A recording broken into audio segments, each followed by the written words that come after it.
I would like to invite you to the next topic of our presentations, which is dedicated to our data infrastructure. And the question I would like to ask, and the question I had in mind when we designed this panel was, is our data infrastructure enough for Europe to lead in the global innovation race? I'm happy to have with us here today Mr. Florin Dragomir, a representative from ANCOM, which is the Romanian regulator of the telecom sector. Yes. He is actually heading the technical regulation department of ANCOM and dealing with these issues related to data infrastructure. And also, I'm happy to introduce Daniel Kopp, who is a researcher with the D6. D6 is one of the world's biggest IXPs, which has expanded pretty much globally in the last period. And if you don't know what an IXP is, well, it's a node where information flows and passes. It's an interconnection node, which allows for enhanced content availability and reliability. So I would like to start with ANCOM, with Florin. Florin, what can you tell us about your view and your experience of the data infrastructure? You are dealing with Romanian telecom operators, and we are proud and happy to boast excellent speeds and quality of internet in Romania. Actually, we were rated among the world's first in internet speed worldwide. And this has even sparked a generous discussion on Twitter when Bernie Sanders, one of the candidates of the presidential election, said, actually, America should be in front of Romania when it comes to internet speed. If you remember that. Well, we are in front of the US when it comes to internet speed. And we are happy to say that. What is your overview? You work with the telecom sector. You work with BEREC also, which is the body reuniting the telecom regulators in Europe. What do you think the state of play is today related to infrastructure? Is the infrastructure we have available today enough for us to enable global deployment of cloud services? Well, Elena, thank you first for inviting me here. It is a difficult question that you ask, a very complex one, and I shall try to answer to you from an NRA point of view, from a regulator point of view. As a regulator, we are especially dealing with internet access service providers. The providers of these types of services and their infrastructures, meaning basically the access infrastructure of the worldwide internet. In terms of this, in terms of the infrastructure that the ISPs are handling in Romania, we have developed a tool which is available online starting end 2014. Yeah, and this is available for every end users in Romania to measure the quality of the internet access service that they have. They have the possibility to make the measures for the technical parameters, speed, jitter, delay, packet errors, and they are even able to, if they make an account on the website, to have a history of the measurings that they have. Based on this, we are able to deduce statistics, and I have with me the latest statistics for the first semester of 2016 of this year, which are quite good. There is a progress in terms of fixed internet access. We have an average of 75 megabit per second speeds.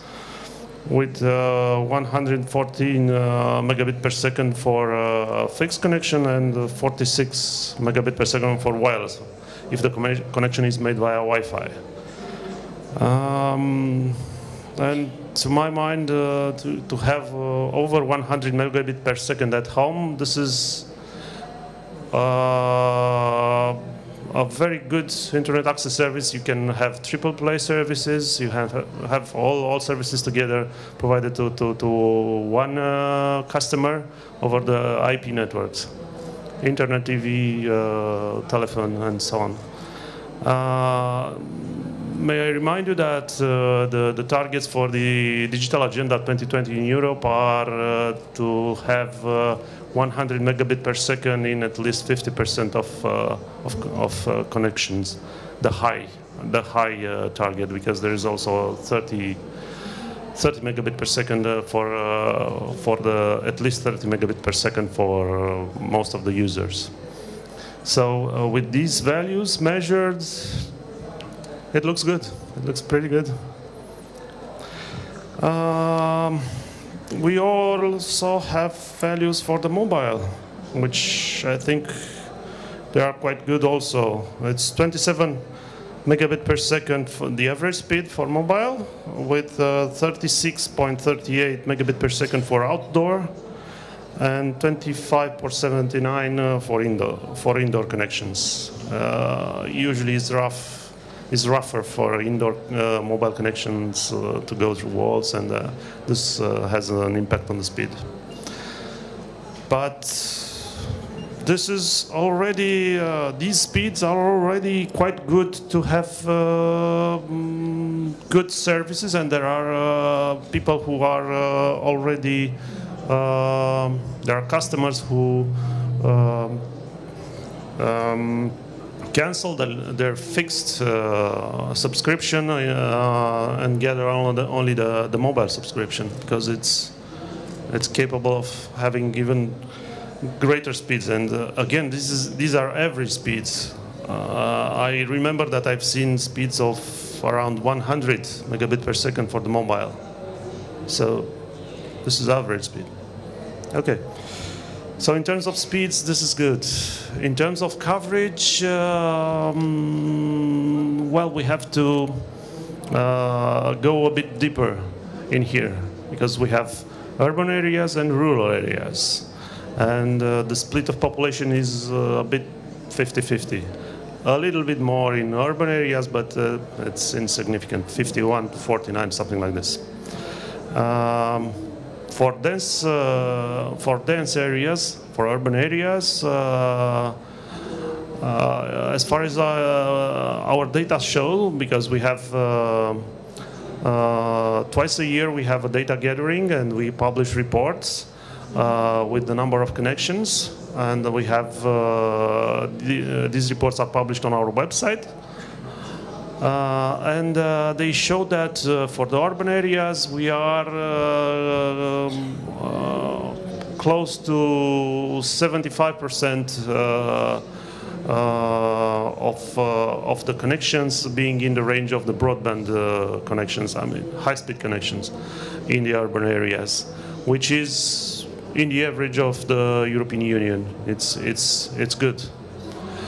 In the rural areas, we have some problems in terms of first in terms of coverage for fixed connections, and this is due to the fact that, you know, cities and urban population in the cities, in terms of coverage, you have, I don't know, less than 10% of the entire surface of Romania. So you have another 50% of population spread around in 90% of the country. These are tough commercial conditions and economic conditions for rollout of high-speed networks, and this is not helping in terms of rolling out very high capacity connections, fixed connections. But we try to compensate this with very good coverage and increased coverage of mobile connections. And we have imposed in the license that we issued 3 years ago in 2012.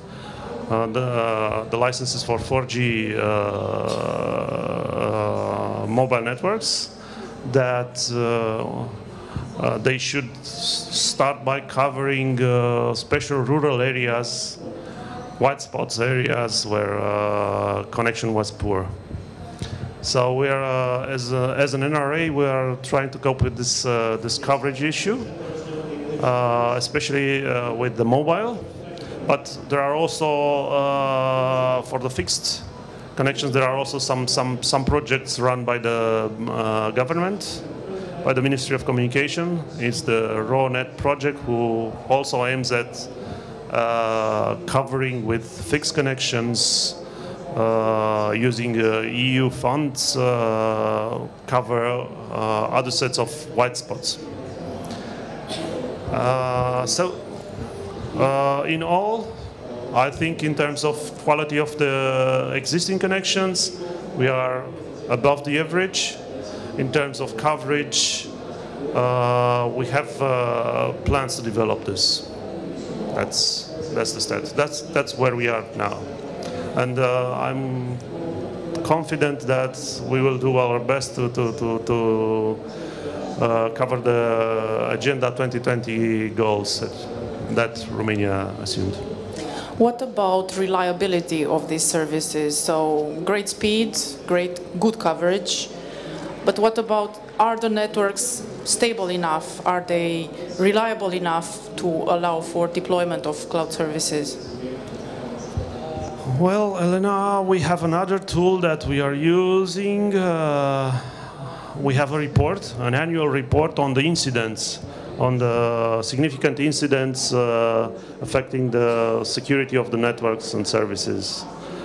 Every operator is obliged to report to the NRA incidents that affect more than 5,000 customers, 5,000 users, connections, for more than 1 hour.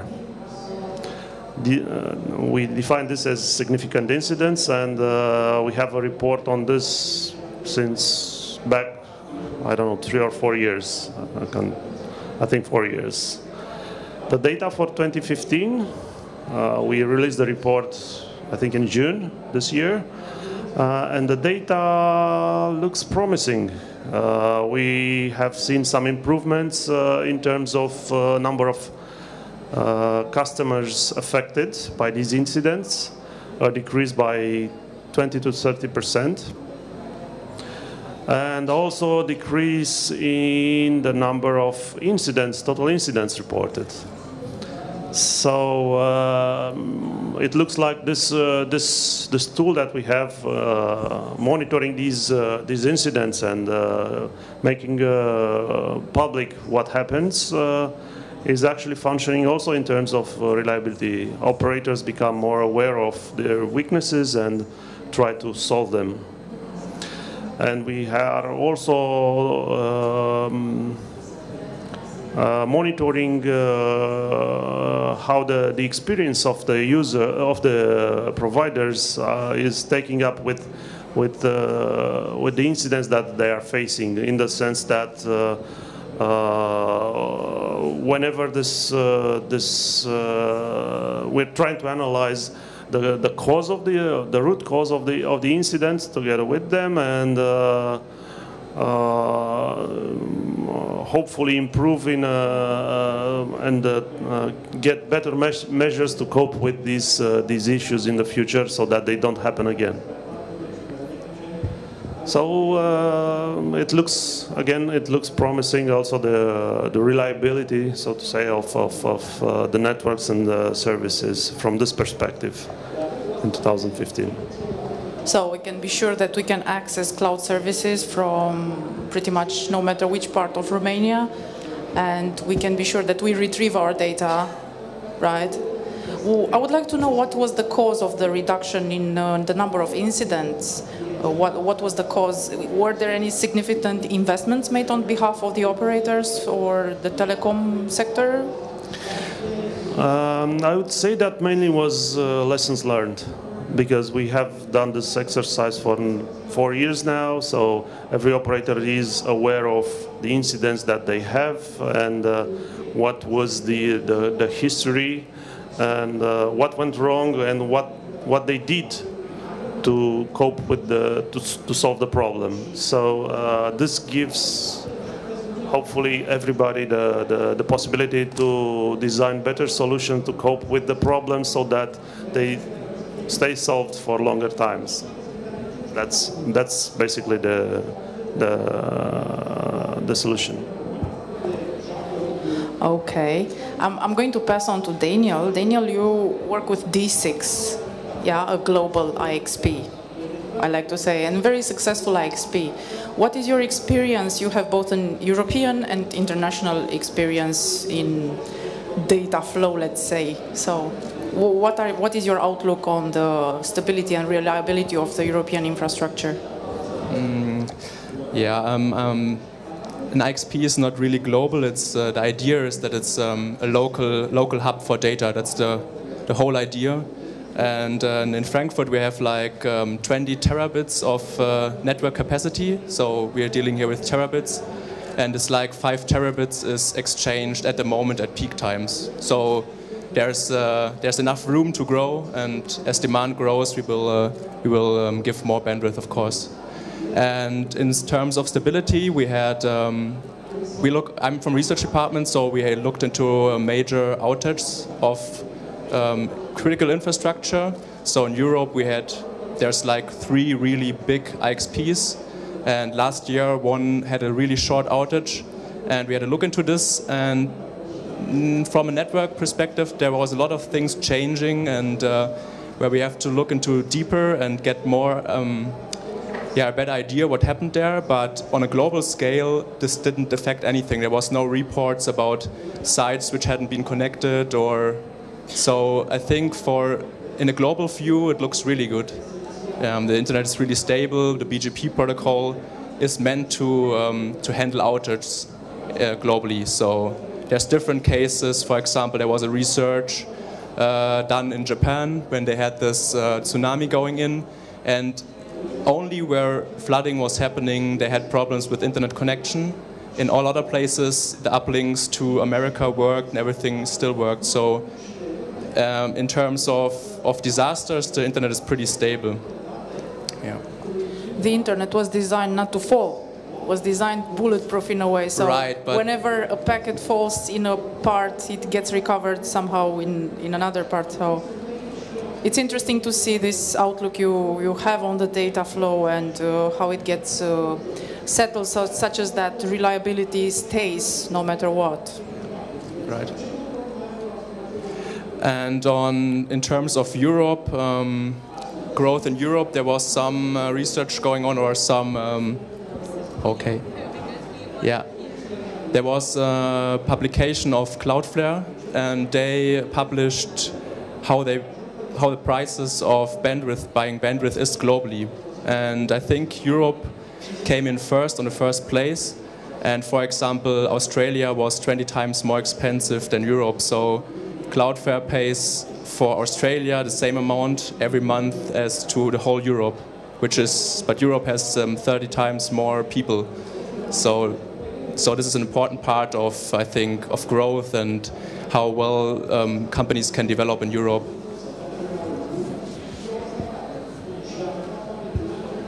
Yeah, it's an interesting view. Well, for us to be able to have a good cloud infrastructure, that means that we need to have a good internet and data infrastructure. And this is a brick that has to be secured before anything else. Well, you know the story where the cloud customer says, well, okay, but what happens if I lose my internet? This is one of the things that doesn't have to happen in the future, so that we enable complete reliability of service and to inspire complete trust into adopting that service. So.